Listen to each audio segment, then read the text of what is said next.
Hello everyone, welcome to my channel flexible mathematics. आपका इस channel पर फिर से स्वागत है। Please share, like and subscribe. तो आज की इस वीडियो में मैं आपको दिखाऊंगा कि हमारे पानी की प्रॉपर्टीज कैसी कैसी होनी चाहिए। एक वीडियो पहले मैं ऑलरेडी बना चुका हूं जिसमें मैंने दिखाया था कि आपको पानी की पहली प्रॉपर्टी अल्कनाइजेशन, मतलब कि आपके पानी की पीएच कैसी होनी चाहिए और हमारा बॉडी को कितनी पीएच चाहिए।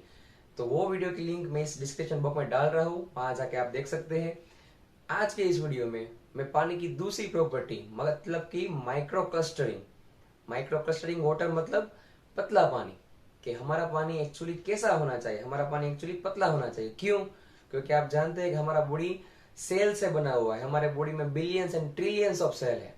अगर आपका पानी पतला नहीं है तो आप कितना भी पानी पीते हो लेकिन वो एब्जॉर्ब नहीं होगा। आप जो भी कुछ अच्छा खाते हो तो उसमें से न्यूट्रिशन निकालने के लिए पानी को उसमें एब्जॉर्ब होना पड़ता है। लेकिन हमारा जो पानी होता है वो जनरली पतला नहीं होता है, तो वो एब्जॉर्ब नहीं हो पाता और हमको जो भी कुछ अच्छी चीजें है उसका पूरा फायदा नहीं मिलता।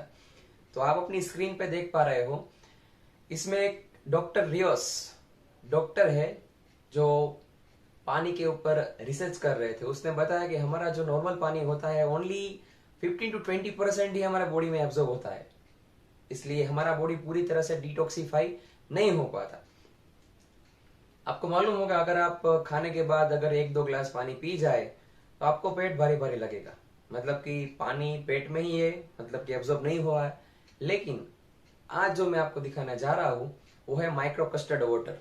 वो पानी पीने के बाद शायद आपको मालूम भी नहीं रहेगा कि ये पानी गया किधर, क्योंकि वो इंस्टेंटली पूरे बॉडी में एब्जॉर्ब हो जाता है और आपको उसका पूरा पूरा फायदा मिलता है। तो आप स्क्रीन पे देख पा रहे हो, हमारे पास कैंगन डिवाइस है। अगर हम पानी को कैंगन डिवाइस के थ्रू पास करें तो वो उसके मॉलिक्यूल्स को, क्लस्टर को कम कर देता है। मतलब कि उसके जो नंबर ऑफ मॉलिक्यूल्स है जो क्लस्टर यानी कि ग्रुप में होते हैं उसको तोड़ के कम कर देता है, ताकि पानी पतला हो जाता है।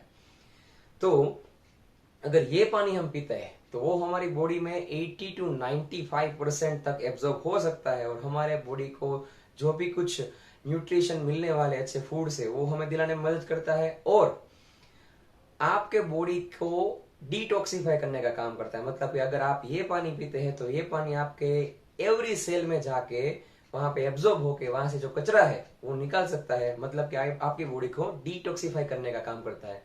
तो ये सारी चीजें मैं चलो आपको एक लाइव डेमो से दिखाता हूँ। तो चलिए देखते हैं।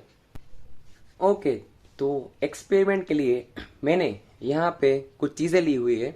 पहला ये क्यूमिन सीड मतलब कि जीरा, जो हम रेगुलर हमारी लाइफ में खाते हैं। 2 ग्लास लिए हैं।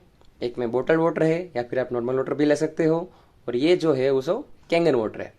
तो पहले मैं जीरा के थ्रू आपको दिखाऊंगा कि पतला पानी का मतलब क्या होता है, और उसके बाद एक दूसरा एक्सपेरिमेंट भी है वो हम इसके बाद देखेंगे। तो जैसा कि आप देख रहे हो, दोनों ग्लास में मैं थोड़ा थोड़ा जीरा डाल रहा हूँ। ओके, तो अभी आपको ध्यान रखना है, मैं पहले ग्लास के अंदर बोटल्ड वाटर या फिर हमारा नॉर्मल वाटर है वो डाल रहा हूं।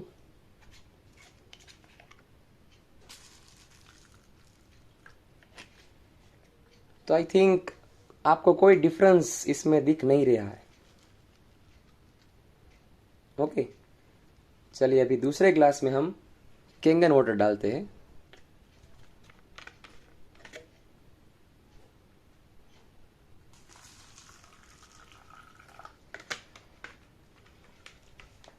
Okay, so as you can see, मुझे बोलने की ज़रूरत नहीं है, लेकिन जीरा का जो नेचुरल कलर होता है वो इस पानी के थ्रू डायरेक्टली एक्सट्रैक्ट होके बाहर आ गया। मतलब कि ये भी हमारे सेल की तरह आप इमेजिन कर सकते हो। चलो मान लो ये आपके बॉडी के सेल है या फिर कुछ अच्छा फूड है जो आप खा रहे हो, लेकिन उसके बाद अगर आप रेगुलर वाटर पीते हो जो पतला नहीं है तो उसमें एब्जॉर्ब नहीं हो पाता और उसके न्यूट्रिशंस आपको बॉडी तक नहीं पहुंचा पाता। लेकिन अगर कैंगन वाटर आप पीते हो तो जो भी कुछ अच्छा खाते हो या फिर पीते हो तो उसके अंदर ये जाके पूरा का पूरा न्यूट्रिशन बाहर निकल सकता है। ऐसा ही हमारा सेल के साथ भी ऐसा ही होता है, क्योंकि हम जो कुछ भी खाते हैं पीते हैं उसका कचरा जो जमा होता है हमारे सेल में, तो ये पानी सेल के अंदर जाके उसके अंदर के कचरे को बाहर निकाल सकता है, मतलब कि डिटॉक्सिफाई कर सकता है। तो चलिए, ये तो पहला प्रैक्टिकल था। इसके बाद हम दूसरा प्रैक्टिकल देखते हैं पतला पानी का। अभी हम दूसरा प्रैक्टिकल करने जा रहे हैं। तो दूसरे प्रैक्टिकल में मैंने लिया है कुछ tea bags, normal water and Kangen water. तो आपको मालूम होगा ग्रीन टी जो बहुत ही हेल्दी मानी जाती है बॉडी के लिए। तो मैं आज इस ग्रीन टी के साथ एक एक्सपेरिमेंट करने वाला हूँ। इसमें से पहले मैं 2 ग्रीन टी के पाउच निकाल रहा हूँ। यहाँ कोई कंपनी की एडवर्टाइजमेंट में नहीं कर रहा हूँ, सिवाय के कैंगन ऑब्वियसली। सो इस ग्रीन टी के मदद से हम देखेंगे कि पतले पानी से कितना इफेक्ट होता है। तो चलिए, ओके। तो अभी मैंने ग्रीन टी के पाउच से ग्रीन टी के जो वाइट पाउच होते हैं उसको बाहर निकाल लिया है। दोनों ग्लास में मैंने एक एक पाउच रख दिया है। आपको मालूम है कि अगर ये वाइट पाउच है तो एक मेम्ब्रेन जैसा काम करता है, जैसे कि हमारे सेल का मेम्ब्रेन होता है जो कुछ चीज़ें अंदर आने अलाउड करते हैं, कुछ नहीं करता, तो वैसे ही ये भी काम करता है। तो इस पहले ग्लास में मैं बोटल्ड वाटर डाल रहा हूँ और देखते हैं ग्रीन टी पे क्या इफेक्ट आता है।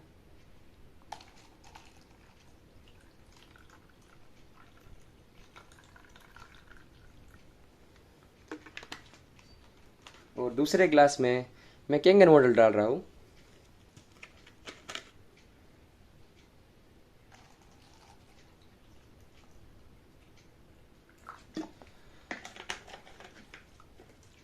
Beautiful, right.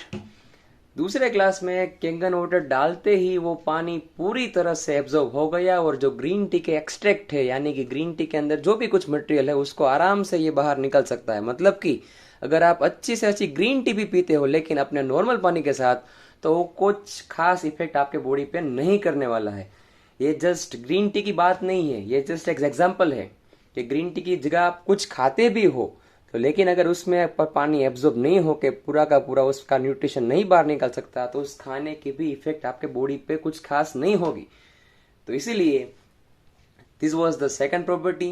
पानी की दूसरी प्रॉपर्टी थी कि पानी हमारा माइक्रो क्लस्टर्ड यानी पतला होना चाहिए। अगले वीडियो में मैं पानी की तीसरी प्रॉपर्टी मतलब कि ORP, ऑक्सीडेशन रिडक्शन पोटेंशियल, हमारे पानी का ORP कितना होना चाहिए, उसके बारे में बात करूंगा। लेकिन आज का इस वीडियो देखने के लिए thank you. Please stay tuned and like, share and subscribe. Thank you very much. Bye bye.